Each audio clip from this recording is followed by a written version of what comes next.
Everyone, मैं उत्कर्ष नागकर आप सभी का स्वागत करता हूं साईं बाबा इंफोटेक चैनल पे। रिफ्रैक्शन थ्रू लेंस हमको पढ़ना है। प्लेन सरफेस में हम थोड़ा सा जान लिया था क्या होता है। तो भाई लेंस दो टाइप के होते हैं, कॉन्वेक्स और कॉन्केव। कॉन्वेक्स लेंस किस तरीके का होता है, कुछ ऐसा शेप होता है कॉन्वेक्स लेंस का, और ये किसका शेप है, कॉन्केव लेंस का। ठीक है ना, इसको ध्यान रखिएगा। यहाँ पे भी हमको जो केसेस हैं वो ध्यान रखना है कि जब इमेज कहाँ पे रखेंगे, ऑब्जेक्ट कहाँ पे रखेंगे, तो इमेज कहाँ पे फॉर्म होगी, उसको ध्यान रखना है। ठीक है, तो सबसे पहली चीज ध्यान रखिए, कॉन्वेक्स के ही केसेस होंगे, कॉन्केव के केसेस उतने इंपॉर्टेंट नहीं है, क्योंकि एक दो केसेस होते हैं वो भी फिक्स। तो कॉन्वेक्स के केसेस हम पढ़ते हैं जरा। देखिए कॉन्वेक्स के केसेस क्या होंगे, हमको मालूम है कि कभी भी जब भी हम ऑब्जेक्ट को इनफाइनाइट में रखेंगे या फिर पैरेलल टू प्रिंसिपल एक्सिस जब भी रे आएगी तो हमेशा वो फोकस से पास होगी। सबसे पहले फोकस वगैरह जान लेते हैं। यहाँ का कर्वेचर अलग होगा, ये कर्व है, तो यहाँ पे सेंटर ऑफ कर्वेचर होगा C1, यहाँ पे भी सेंटर ऑफ कर्वेचर होगा C2, दोनों की डिस्टेंस लगभग बराबर ही होगी। ठीक है, अब उसके बाद जब हम पैरेलल टू प्रिंसिपल एक्सिस रे पास कराते हैं तो वो फोकस से जाती है, ये फोकस में मानता हूं, ये क्या हो गया भैया, आपका फोकस है। ओके, अब उसके बाद यहाँ पे जब हम फोकस से रे को पास कराएंगे तो वो कैसे जाएगी, पैरेलल टू प्रिंसिपल एक्सिस। तो ये सेकंड फोकस की डेफिनेशन आ गई। इस तरीके की बातें यहाँ पे हम कर लेते हैं, या फिर इसको मैं आपका F1 लिख दूं, इसको F2 लिख दूं, C1 C2 के हिसाब से समझने के लिए वो आसान होगा। तो ये हो गई आपकी डेफिनेशन। आप जरा सा मेरे को पढ़ना है, बताना है कि अगर हम ऑब्जेक्ट डिफरेंट केसेस में जब रख रहे हैं तो इमेज कहाँ पे फॉर्म होगी। ठीक है, तो मैं एक चार्ट बना देता हूँ। तो ये यहाँ पे ऑब्जेक्ट होगा, ये ऑब्जेक्ट रखा जा रहा है। उसके बाद इमेज कहाँ पे बनेगी और इमेज की प्रॉपर्टी क्या होगी। ठीक है, ये तीन चीजें यहाँ पे होंगी। ओके, अब ऑब्जेक्ट अगर हम रखते हैं इनफाइनाइट में तो इमेज बनेगी फोकस में, है ना। कौन से वाले फोकस में, फोकस नंबर सेकेंड में या फिर F2 में मैं इसको बोल रहा हूँ।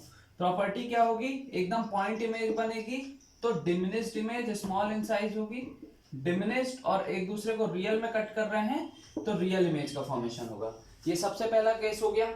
दूसरा केस क्या हो जाएगा दोस्तों, अब हम ऑब्जेक्ट कहाँ पे रखेंगे, जैसे जैसे वहां पे हमने पढ़ा रहा, जैसे जैसे मैं ऑब्जेक्ट को यहाँ पे खिसकाता जाऊंगा। अब ऑब्जेक्ट में रख रहा हूँ इनफाइनाइट और सेंटर ऑफ कर्वेचर के बीच में, तो जो इमेज का फॉर्मेशन होगा वो भी खिसक जाएगा। वो कहाँ पे हो जाएगा, F2 और C1 के बीच में। ठीक है ना। इमेज कैसी होगी दोस्तों, इमेज होगी आपकी इससे तो स्मॉल साइज की होगी, रियल होगी इमेज, और तीसरी चीज क्या होगा इसके बारे में, इन्वर्टेड होगी इमेज। ये तीन प्रॉपर्टी। फिर ऑब्जेक्ट को और मैंने खिसकाया, कहां पे आएगा ये, C1 पे। जैसे ही ऑब्जेक्ट C1 पे आएगा, ये मिटा दे रहा हूं मैं, जैसे ही ऑब्जेक्ट C1 पे आएगा इमेज का फॉर्मेशन होगा भाई C2 में। सेम तो सेम साइज, रियल इमेज का फॉर्मेशन होगा। ठीक है, सेम साइज रियल इमेज लेकिन इन्वर्टेड होगा। उसके बाद थोड़ा सा और खिसकाया, ऑब्जेक्ट यहाँ पे रखा C1 और F1 के बीच में, तो कहां पे बनेगी भैया, वो और खिसक जाएगा। मतलब यहाँ पे अगर मैं कहूं तो C2 और इंफिनिटी के बीच में, वहां वाले इंफिनिटी के बीच में। तो अब इमेज कैसी, सेम साइज के बाद क्या होगा, बढ़ने लग जाएगी इमेज, बड़ी हो जाएगी। तो ये थोड़ा सा मैग्नीफाइड इमेज रहेगी, रियल इमेज रहेगी लेकिन इन्वर्टेड रहेगी। ठीक है, अब F1 में अगर मैं रखता हूं ऑब्जेक्ट को, तो कभी भी जब फोकस पे ऑब्जेक्ट रखा है तो इमेज कहां बनेगी, इनफाइनाइट में हाईली मैग्नीफाइड रहेगी। पहले भी अपन ने ऐसे केसेस को देख चुके हैं, इसके अपन को केस याद रखते हैं। हाईली मैग्नीफाइड रहेगी, रियल रहेगी दोस्तों, और इन्वर्टेड रहेगी। रियल अभी तक रहेगी, ठीक है ना। लेकिन जैसे ही मैं फोकस और यहाँ पे पोल के बीच में रखता हूं, किसके बीच में, फोकस और पोल के बीच में अगर मैं रख रहा हूं, तो उस केस में क्या हो जाएगा दोस्तों, फोकस और पोल के बीच में रखने पे इमेज आपकी फर्स्ट टाइम बनेगी वर्चुअल। ये बहुत ही इंपॉर्टेंट केस है, इसको ध्यान रखिएगा। यही सिंपल माइक्रोस्कोप का केस है, सिंपल माइक्रोस्कोप का केस यही है। ठीक है ना, ये वर्चुअल इमेज का फॉर्मेशन हो जाएगा और इमेज मैग्नीफाइड बनेगी। पहली चीज इमेज बनेगी कहाँ, बिहाइंड लेंस, मतलब आपकी इमेज कहाँ पे बनेगी, ऑब्जेक्ट के पीछे बनेगी, ऑब्जेक्ट के पीछे इमेज बनेगी। और प्रॉपर्टी क्या क्या है, सिंपल इमेज बनेगी आपकी, मैग्नीफाइड इमेज बनेगी, यहाँ पे सुनते जाइएगा, मैग्नीफाइड इमेज बनेगी, लेकिन वर्चुअल बनेगी, और इसी केस में इरेक्ट बनेगी, सीधी बनेगी, मतलब ये ऐसा रखा है तो इमेज कुछ इस तरीके की बन जाएगी। तो ये केसेस हैं जो आपको ध्यान में रखना है, आप इसे एक बार रिपीट करके सुन सकते हैं और कॉपी कर सकते हैं। ओके, अब जरा हम आगे बढ़ते हैं लेंस की पावर के बारे में। किसके बारे में अब हमको पढ़ना है, लेंस की पावर के बारे में।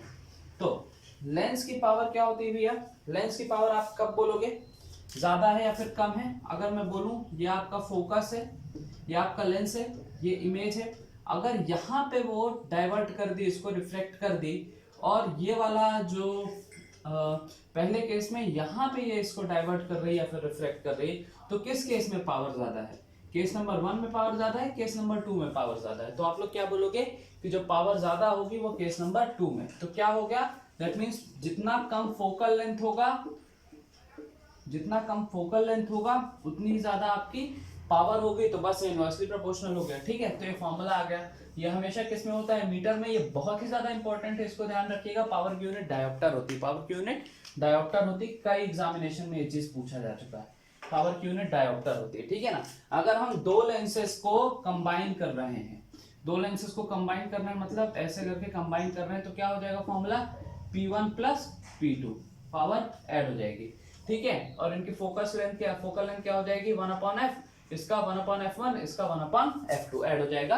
ये कॉम्बिनेशन ऑफ लेंस का कॉन्सेप्ट है, पावर ऐड हो जाती है नॉर्मली। ओके, अब मैं जरा आगे बढ़ता हूं, उससे पहले एक चीज बता दूं, ध्यान रखिएगा, फोकल लेंथ आपकी किसकी, कॉन्वेक्स की निगेटिव होती है, सॉरी, फोकल लेंथ कॉन्वेक्स की आपकी पॉजिटिव होती है, कॉन्वेक्स लेंस की फोकल लेंथ पॉजिटिव होगी, पावर भी इसकी पॉजिटिव होती, ठीक है, पॉजिटिव होती। कॉनकेव की निगेटिव और पावर भी इसकी निगेटिव होती है। इसको ध्यान रखिएगा, ये भी इंपॉर्टेंट है, ये भी पूछता है कि पावर किसकी पॉजिटिव होती है, पावर किसकी निगेटिव होती है। अब जरा मैं बढ़ता हूं डिस्पर्जन ऑफ लाइट की तरफ। आपने ये फेनोमेना देखा होगा, अपन को ये चीज मालूम है कि हर एक वेवलेंथ के लिए अलग अलग रिफ्रैक्टिव इंडेक्स होता है। अलग अलग रिफ्रैक्टिव इंडेक्स होने का मतलब ये है कि वो अलग अलग एंगल से डेविएट होगी। जब अलग अलग डेविएशन होगा तो सीधी सी बात हम उसको डिस्क्रिमिनेट कर सकते हैं अलग अलग कलर्स को। तो एक व्हाइट लाइट के कंपोजिशन के बारे में ये न्यूटन भाई साहब ने बताया कि वो 7 कलर की बनी होती है। 1666 ईस्वी की बात है, उस समय प्लेग वगैरह शहर तक फैला हुआ था, उसी टाइम की ये सब डिस्कवरीज है। ओके, तो 1666 एडी में न्यूटन भाई साहब ने बताया कि जब आप एक व्हाइट लाइट लाएंगे और प्रिज्म एक ऐसी डिवाइस है, जब आप इससे एक स्पेसिफिक एंगल में इसको पास कराएंगे तो क्या होगा भैया, अलग अलग रिफ्रैक्टिव इंडेक्स होगा हर एक लाइट का, तो अलग अलग एंगल्स डेविएट होगी। और जब ये 2 बार इसका रिफ्लेक्शन हुआ तो इसका डेविएशन एंगल और बड़ा बड़ा हो गया, इतना बड़ा हो गया कि अब आप इसको डिफरेंशिएट कर सकते हो। तो ये जब आप डिफरेंशिएट कर सकते हो तो ये 7 कलर आपके सामने आ जाएंगे डिफरेंशिएट होकर के विप की ओर। ओके, तो न्यूटन साहब ने डिस्पर्जन ऑफ लाइट के बारे में बताया था। 7 कलर कौन से होते हैं, violet, indigo, blue, green, yellow, orange and red. अब कॉचीज इक्वेशन क्या बताता है, इन्होंने तो ये बताता है कि हर एक बॉडी की वेवलेंथ अगर अलग है तो उसका रिफ्रैक्टिव इंडेक्स भी अलग होगा। तो अगर आपसे पूछता है किसी क्वेश्चन के द्वारा हम रिफ्रैक्टिव इंडेक्स की वैल्यू कैलकुलेट कर सकते हैं डिफरेंट वेवलेंथ के लिए, तो आप क्या बोलोगे, कॉची इक्वेशन के द्वारा। किसके द्वारा, कॉची इक्वेशन के द्वारा। ये एग्जामिनेशन में पूछ सकता है।